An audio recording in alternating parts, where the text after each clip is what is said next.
Hey everybody, it's Doug Schauf with Remax Oceanside and MakeMaineYourHome.com.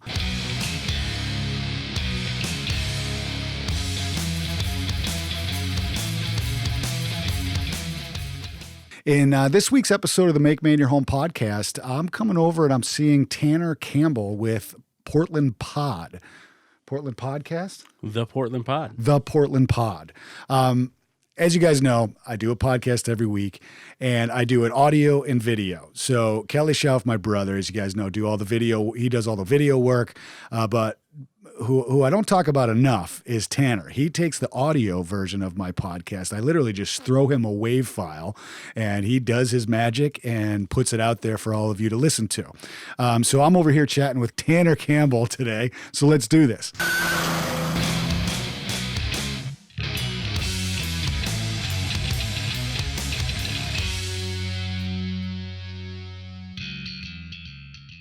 All right, so I'm over here now with Tanner Campbell, and hey, thanks for having me, man. Yeah, man. Hey, thanks for coming by. See if we can reach over we're gonna around these microphones. thing. I like this. So this is awesome. This is really why I wanted to do this, because I love doing this podcast, and I thought it would be awesome to come into this studio, get the real microphones, get the headphones on. This is like, we're in the radio business here. Supreme quality upgrade. Exactly. Yeah. Exactly. So that is exactly why I want to do this. This is one of the coolest businesses I think that, any of my friends and people I know have. I love this. I love this whole idea. But before we dive into your business, let's learn a little bit about you, man. Let's ask the questions. The big one. Where are you from? I was born in Concord, New Hampshire. I lived in a little town called Sugar Hill, which I think to this day has about 800 people in it. So very small town, rural. Does it have a stoplight or no? It's got a few stoplights. It does. Yeah, it does. It's home to the Sugar Hill Sampler, if anybody's familiar. They actually closed, which is a bummer. And they do like this flower festival every year that I think is like some purple flower. I can't remember. That's what they're famous for. Yeah, nice. That's like their festival of the year. And my dad owned a business here on Commercial Street called Orca, the Oil Recovery Corporation of America. Oh, okay. Like Exxon Valdez spill, that here kind in of Portland? Stuff. Yeah, here in Portland, right? Oh, Commercial. Nice. Yeah. And so they would always travel back and forth. And so New Hampshire and Maine were kind of like, I would camp on Mosier Island and Jewel Island when I was a kid. And nice. There was a lot of back and forth. Gotcha. Company went bankrupt in like 91. Okay. Moved to Florida because back then, and I'm sure you remember this, work was hard to find in the 90s. If you didn't have a job in Maine, it was not a good place to not have a job. Right. And so we moved to Florida. Some things happened. Parents got divorced, blah, blah, blah. Life goes on. 25 years later, I think, I'm tired of Florida. I got a job at United Way of Greater Portland, came up here. I was in IT at the time, doing podcasting on the side for about 10 years at that point. Oh, neat. And then realized that I just didn't want to do IT anymore. Yeah. And thought, I should start my own business. What should it be? IT company? Nah, thanks. I've done that already. That wasn't very fun. And podcasting just kind of seemed to be the natural go-to. Right. And I had a friend say, what would be really great is if you put a podcasting studio in this little empty ATM space next to the breezeway at Camden Bank. Yeah. At Canal 2 or 2 Canal Plaza. Yeah, sure. So it was available. There was no ATM in there. So I called up Tim Soley and I was like, I got a crazy idea.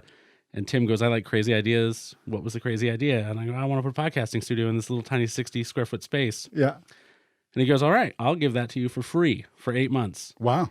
But I got to run it past Camden Bank and I got to run it past the attorneys that take up all the floors in that building. Sure. They got to be good with it. Yeah. Because I'm basically in the front of their, building. I better not be doing anything crazy. So went back and forth for a few months and it ended up not working out. But in those few months, I was looking for a Studio B because 60 square foot's not that big. I can't have you sitting in that space, right? Yeah, that seems small. What are we in now? What's this? This is 200 square foot, and we're getting ready to expand out to another 200 square foot. So we're slowly growing. Right. My aim is to take over half of this building. Oh, good. Yeah, you might as well. And then the whole building. Yeah. And open this up, and honestly, I didn't realize it at the time, but what ended up being the case is that I was just the first to market.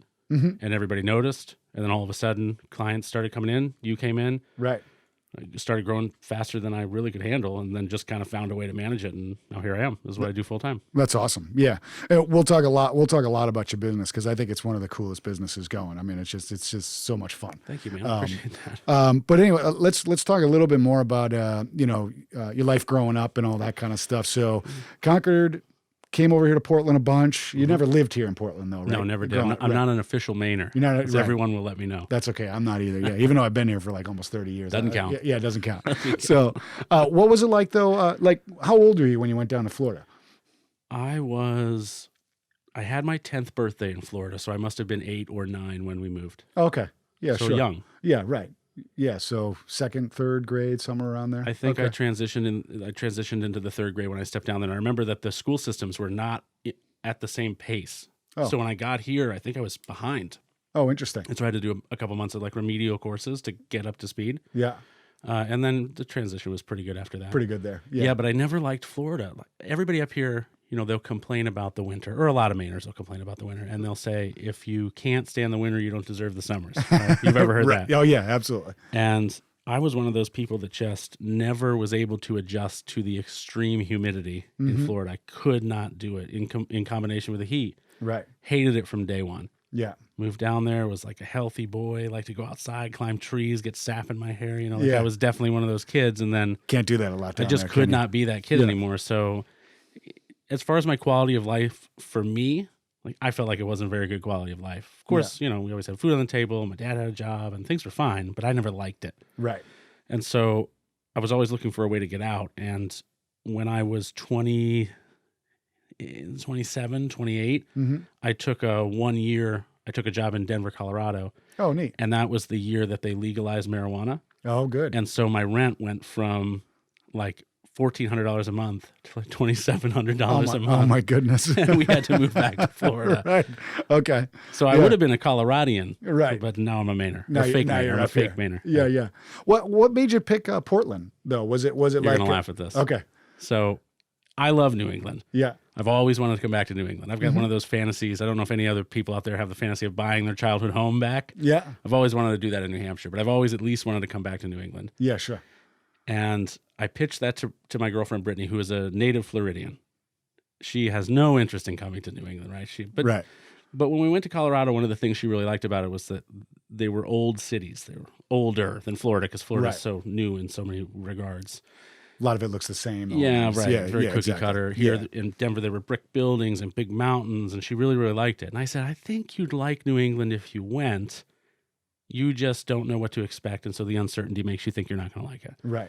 And she said, okay, well, let's pick some places we might go to live. And now this is after about 4 years after returning from Denver that we're doing this, 2017.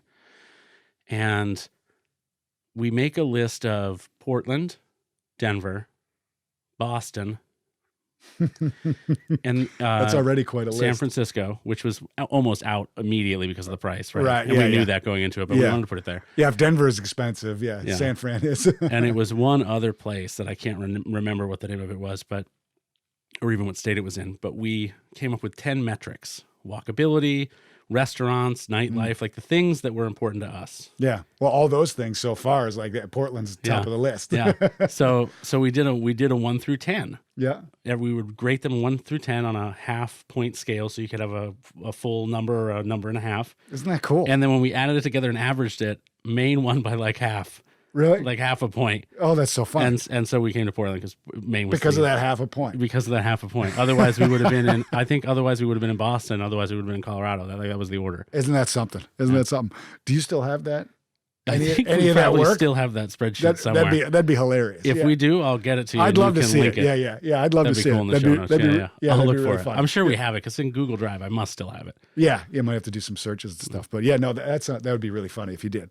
So that was in like 2017. So just a couple years ago. Yeah, I moved here in December 2017, which when I came, everybody was like, this was not the year to pick. Because that was the year we had like 8 nor'easters all in a row. Yeah, that was a they tough just would not tough stop. winter. And I'm like, this is great. Yeah. People were snowboarding in downtown Portland. I love it. What? Yeah, I love it myself, but I know what you mean. Yeah, some people that may not like the winters are like, Well, my dad always says, well, that's because you never had to shovel it. Right. And he's right. I romanticized that I was building snowmen and I was building tunnels and forts. And so the snow is amazing to me. Yeah. But now that I have to deal with it, I don't know. It's not so bad. It's I mean, if you get a snowblower, have a buddy with a plow, then you can. My first year here, I was out in like workout shorts and an undershirt just shoveling, and the neighbor across the street is looking at me like I'm insane. I'm like, "This is the best." Yeah, I know the new guy here. Yeah, this new guy's trying to prove something. That's really funny. They're like, "Where are you from?" I'm in Florida. They go, "You're nuts." Yeah, exactly. Yeah. Oh, that's really funny. Okay, well, great. So. Came here a couple years ago. You landed a job at United Way, which we won't talk too much about that because I know that you kind of left that behind for this stuff. So let's jump in and talk about the business. The Portland Pod, again, to me, it's one of the coolest businesses. I remember, like for me, about a year ago, coming up on about a year ago, is when I was in the planning phase of, hey, I'm gonna, 2019 is gonna be the year for me to do videos and podcasts and stuff like that, and. Ever since then, it seems like everybody's talking about podcasts. I don't know what it is. It's like the buzz in marketing. And here you were. All I did was like podcast Portland, Maine, and boom. And then when I was talking about being first to market, normally if I had tried to do that in Florida, no way. There would have been other solutions, right? There's no way I would have been the only thing to pop up. Right. I got lucky in a big way. I remember you saying that, and I was like, honestly, I was surprised. Like when I did my Google search, and I was like, there's a podcasting company in South Portland near Cash Corner. I'm like, wait a minute, what? Where is it? In the Irving gas station? Yeah, exactly. Yeah. I was like, what the heck's going on? And that's how you and I met, because I hooked up with you and came over and chatted and all that stuff. Talk to me a little bit about how the business got started. I know you told me that down in Florida, podcasts are big. Like that's kind of like one of the big things. So nationally, for the most part, podcasts are big. Maine is what seems to be a little bit of an outlier when it comes to tech and social. It seems to be like just a couple or maybe 3 years behind. So when I got here, we're a few years behind on just about everything in Maine. But I heard somebody say something interesting.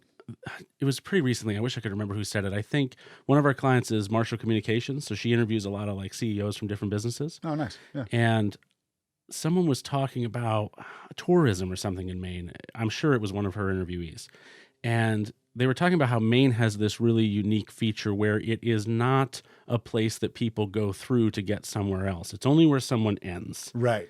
And that's so, a great point. For that reason, it hasn't had to be developed in the same ways because it's not servicing an influx and outflux, if that's the opposite of that, of people. Right. With the exception of maybe the tour business, which didn't start until like post 9/11, right? Right. Yeah. Yeah. Tourism has really become like in the last decade. Yeah. So I got here and I saw an opportunity and I jumped in, and the way that I was able to make it happen, really. So I called a lot of co-working spaces, of which in Portland there seem to be an abundant amount. Right? There is a lot. Yeah, but there's none in South Portland. As far as I know, this is the only one in South Portland. It's the only one I'm aware of, but I have, I don't keep an eye on it. I don't keep an eye on it as much. So for anybody, and we didn't mention this, I'm in the Sopo Co-Works co-working space in South Portland. I'm in the south half of the building. Soon I will take over the whole building. What's the address here? 1486. 1486. Broadway. So if anybody wants to stop in and bug Tanner. Yeah, absolutely. Or bug James, the owner of Sopo Co-Works. He loves being bugged. Yeah. And I had reached out to a bunch of co-working spaces, and I was like, look, I don't have enough money to buy a piece of property. But if you can rent me some space, I can build a podcasting studio, which would be a benefit to the business I'm trying to build, and it could be a benefit to you. You would be the only co-working space that had a podcasting studio. Right. And I went to like the big ones, which I'm not going to name them. Everybody knows who they are. And they were just not interested. I think they didn't see it. I didn't convey it well enough, or they didn't see the vision of it. Yeah. And when I came here, James was like, that sounds like a great idea. I was like, oh, okay, let's do it. So he gave me a steep discount on the space, so long as I allowed his members to use the space, which until recently I did. That's changed now, of course, because it's almost a year later. Okay. And then I went to use the space for what? Like they could book the space the way they'd book a meeting room.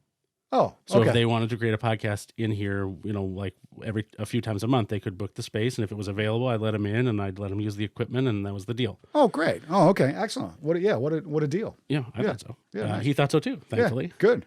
And I went to my existing clientele, which was I was doing things in like a side hustle kind of way at that point.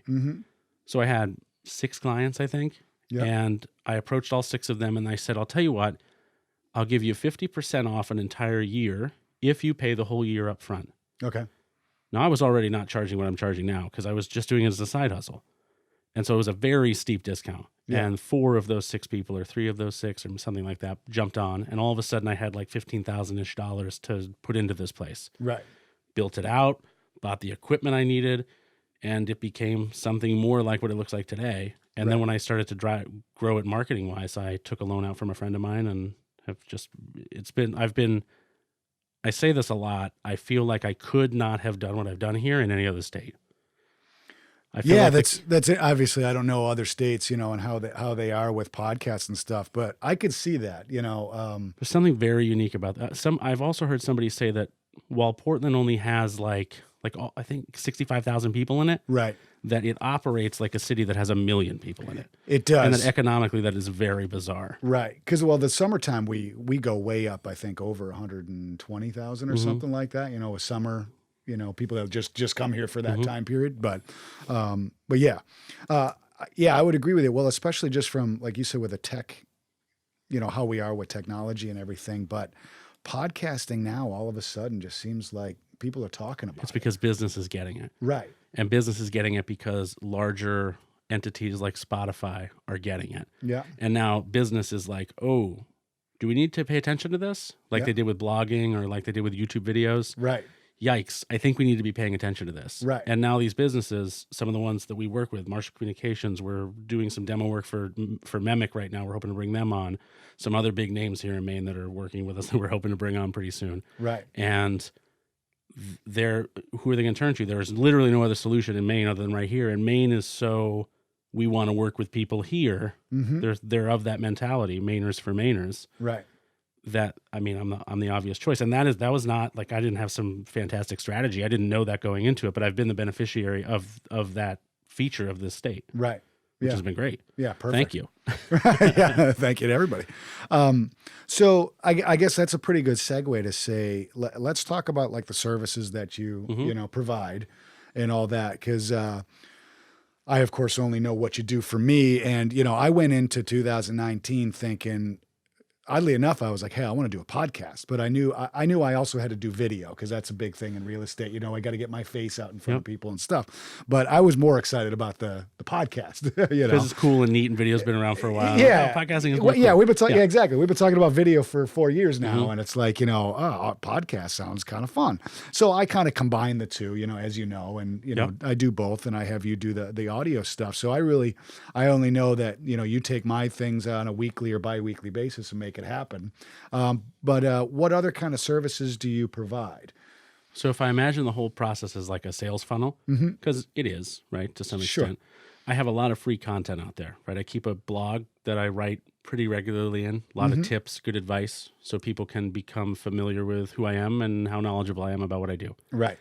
After that, I have a course that I think you took. Oh, yeah, that's right. So it's got like 30 videos in it. It's got like 20,000 words worth of content in it. It goes through branding and technical. Great information. Like literally everything you could need to know. That is also free. Right. It didn't start out that way, but then I gave it away free to somebody and they loved it so much that I was like, I'll just give it away for free. Now, that's all run through the league.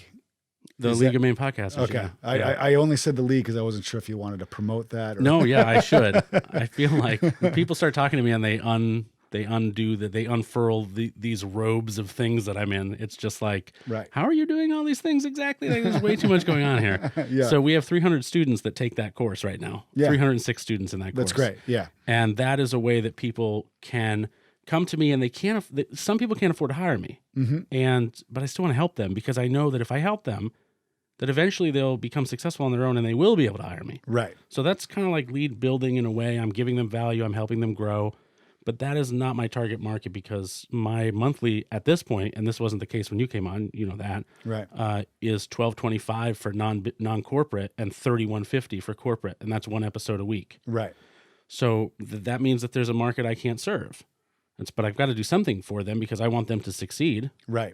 On top of those things, I also do consultations and I'll do talks. I've just started doing talks, Husson University, a couple of community radio things that have been going on. I just spoke at the Weston for the Alliance for Community Media Northeast Region conference that they just had, and that was fun. Yeah. But my bread and butter is pretty much corporate enterprises. Right. That realize they need to add this to their existing marketing strategies. Yeah. and that they don't want to in-house it because it takes too much work. There's overhead. You got to hire an employee. There's benefits for that. Sure. So they just want to, they might record it where they are, maybe, or they can come here and record it here. Like one of the newest clients we just signed was Spinnaker Trust. Okay. Do you know Spinnaker? I've heard the name. So they're a financial institute. Here they help you manage funds and stuff. Yeah. You can tell how long they've been working with us. They manage funds and stuff. Yeah, right. And so they wanted, as you do more podcasts, you'll learn about them. they wanted to come here and have a place to record their quarterly updates and other things that were relevant in the industry. And so they had tried to do this on their own before, but they noticed that there wasn't good quality, that the editing took too long, because for like an hour's worth of content, it's like 3.5 hours worth of editing. Yeah. And that's if you know what you're doing. I believe it. If you don't know what you're doing, you're spending 12 hours editing. Right. And you Yeah, because you got to figure it out as you go. And, yeah. And it's not your thing. Right. And so most successful businesses have discovered that, and I don't care what industry you're in, if it's not your thing, pay someone else to do it. Yeah. Otherwise, you're going to waste a lot of time, and time is money. Mm-hmm. And so companies come to me. That's why I came to you. Companies come to me and they just say, look, we want this. We've got the content. We can make it good. We need somebody to do the engineering. We need somebody to help us with marketing because we don't know how to grow a podcast audience. Right. So that's something that I do now that has been added since you started, is we add marketing elements. We'll do Facebook advertising for folks, Instagram advertising management. Oh, good. And now all of a sudden, of course, because the price went up, we had to raise what we offered. We're no longer just editing and recording. Now you get all these other things, transcriptions and artwork creation and stuff like that. Sure. And now we are presenting ourselves as start a podcast. You come up with the content. We will literally do everything else for you. So you just need to show up to our studio, record, leave, and we've got it from there. Oh, interesting. Okay, good. Right. So kind of like a turnkey, like if somebody wakes up in the morning and says, hey, I want to start a podcast, and they're, let's say, a big organization or medium-sized organization, they can just come to you and boom, it's done. Yep. Nice. It's like a 2-month onboarding process. It can be a month if they've really got their stuff together before they get here. Yeah. But generally there's a 2-month onboarding process where we're trying to get a number of episodes ahead, because it's never a good idea to record and release in the same week. Right. Because then if something goes wrong, you miss an episode, yeah, and that's no good. Right? We've gone through that, right? Oh yeah, you get the benefit of having a vacation, and then you don't miss any episodes because you're ahead. Exactly. And same things happen with business. Like maybe at the end of the year, they're just too busy to come in here and record, but that's cool because we've got 2 months worth of episodes ahead, and they can let that happen. Right. Well, which makes it difficult when working with podcasts that are not evergreen, right? Meaning their content is time sensitive. Oh, gotcha. They'll mention a date or something. Right. We only have, and this isn't by design, but we only have a couple of clients that are like that, and so we'll have to put them on like a weekly or maybe an every other week's cycle. So they're only maybe a week ahead. Right. I see what you're saying. But right, because if we're talking about something now, you can't. Right, if it's occurring in news you can't events post or it something. 6 weeks in that. Yeah, exactly. People are like, yeah, we know. Yeah, yeah, right. All right. So typically, if somebody's watching this and they're in a medium to bigger size company looking at a podcast, you can do the production, the editing, the recording, and also market it the whole 9 yards. Grow it. We can also help them develop new revenue streams based on it, or we can help them implement strategies to reinforce their existing revenue streams. Right. Now, that's awesome. But let's come back to like the. I guess the smaller guy, so to speak, like somebody like me. Like, I mean, I was really impressed when I reached out to you. I came over here. I think we chatted for like an hour or so, and I mean, you did everything from tell me like what to buy, what gear I needed. Obviously, I said, hey man, I maybe have a few $100s. What do I get? And you're like, hey, use your phone, get this microphone, boom, boom, boom, and off I went. And to me, because you did not start with me, and that's part of the strategy, right? You didn't come here to hire me right out of the gate. Right. You went out, did it on your own, found out how much work was involved, got into your groove. It was pretty fast. And I think it was like a few months, right? It wasn't that long. It was maybe a month. I was like, I can't do this. And then you were like, okay, I trust Tanner. He's gotten me to this point. Yeah, I think I'll pay him. Right. And that's what all that stuff is for. Yeah. Like that sounds almost like it's dishonest, but it's really just me saying, look, I want you to get to this point. Yeah. So I'm willing to put in the time. Like I didn't charge you to come in here and sit down, did I? Oh, no, not at all. Yeah. So I just come in, sit down, I'll talk with you. Yeah, and the League of Podcasters, what's the full name? League of Maine Podcasters at leagueofmainepodcasters.com, and it'll forward you to what is just essentially a Facebook group. Right. And it's 62 members at this point. Yeah. And anyone who is a podcaster in Maine or is thinking about becoming a podcaster in Maine, they can join for free. Yeah. And it's an approval process. You don't have to do anything. I just I get the request. Don't you do like a keg stand or anything? No, no hazing or anything. But I get the request, and then I'll check out your Facebook profile to make sure you're actually from Maine. Yeah. And I've got people who will try to come in from Massachusetts or New Hampshire, and I'm like, look, at some point we might expand this and make it the New England League of Podcasters, but that's not what it is now. So sorry. Yeah. Hopefully one day, New England League of Podcasters. That'd be kind of cool. Could be fun. Why not? Yeah. Right now it's just Lomp. We can have an event in Concord. Or what's the name of the town you were in? Concord. That's where you grew up. Yeah, that's where Well, Sugar Hill. Sugar Hill. That'd be great. In my old childhood home. Yeah, exactly. Yeah. No, that's a great group. I really enjoy that. There's a lot of good people there that kind of share information. That's a great group. So I don't know if we got anything else. I think we kind of covered a lot. Is there any other services that you want to, point out? I would really encourage anybody who is interested in podcasting and wants to learn and doesn't want to pay any money for that resource to check out learn.portlandpod.com. Okay. Because that's where you can enroll in the course. Yeah.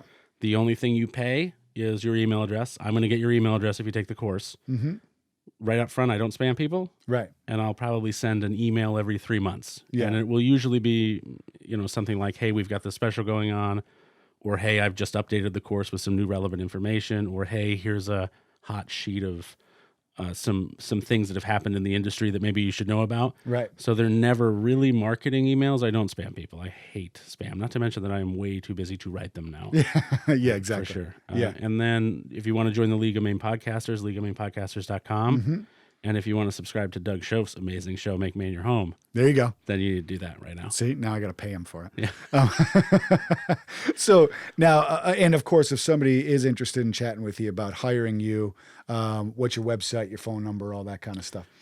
PortlandPod.com is the primary website. You can get all the pricing information and whatnot. Everything that's included is very transparent. It's right there on the pricing page. You can also go to portlandpod.com/meet, MEET, not meet. And you can schedule a consultation with me for an hour. It's $130 for a 1 hour consultation.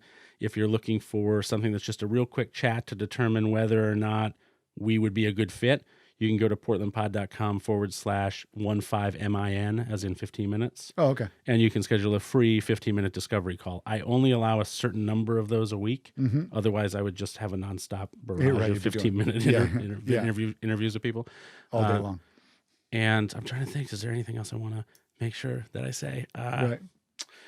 I don't think so. If you want to email me, Tanner@portlandpod.com. If you want to call me, 207-295-6039. Yep. Or stop by. What is this? 1486 Broadway. Come in anytime. Let me know you're coming. You can drop by if you want. Right. Whatever. That's fine. I mean, I appreciate you coming on the show, man. I appreciate you asking me. Yeah. And I can't speak highly enough of you. I mean, everything that you've done for me in the podcast, the Make Maine Your Home podcast, has just been awesome. So, Thanks, it's really great. I think I should point something out there, too. You don't have to. Doug does not come into the studio to record. Oh, that's a good point. Yeah. You take your mic out into the field. Yeah. You record. You send it back to us. We improve the audio quality as much as we can because it's out in the field. Right. So you can't always control your environment. Yeah. Edit the content. And so if you're somebody like Doug who's thinking about doing a podcast where you go to a brewery or you go, you go out in a warehouse somewhere to interview a warehouse manager, that's fine. You can do that too. Yeah. And for that matter, I'm happy to chat with somebody too, to kind of help them, point them in the right direction, on how I do it. All from the guidance of Tanner though. So, he's the expert, but I'm happy to share with people like what I do to make it, to make it easy and all that stuff. And I rely a lot on Tanner. I mean, I literally just, I upload my WAV file and it's like, and he even goes onto my account and just uploads it and, gets it all going. I did mention that, but for new podcasters who sign on, we put you on our platform. We use simplecast.com, which even if you don't work with us is a great podcast hosting provider. And I would suggest anybody use them. I've been able to use it. It's super easy. Yeah. And it allows us to have access to your content without having to know your passwords, right? Which is good because if you ever decided, I think I just set you up as a manager or whatever. Yep. And, and so if tomorrow Doug's like, I don't know, I don't like Tanner anymore, you just hit a button and like sever that connection, and then we don't have access. Right. And anybody who's ever had like a website built for them by a Craigslist, kind of person, all of a sudden the web designer's gone and an issue can't be fixed because you don't have any of the passwords. Yeah. Like it kind of solves that problem from a podcasting perspective. So that's why we use the platform. We like it a lot. Right. Yeah. Perfect. I think that's it, man. Well, great. This was awesome. Well, hey, guys, I hope this was helpful. Reach out to Tanner. Come say hi if you're thinking about doing a podcast. He's the man. And we'll talk to y'all soon. And remember, if you're going to make Maine your home, you don't have to do it alone.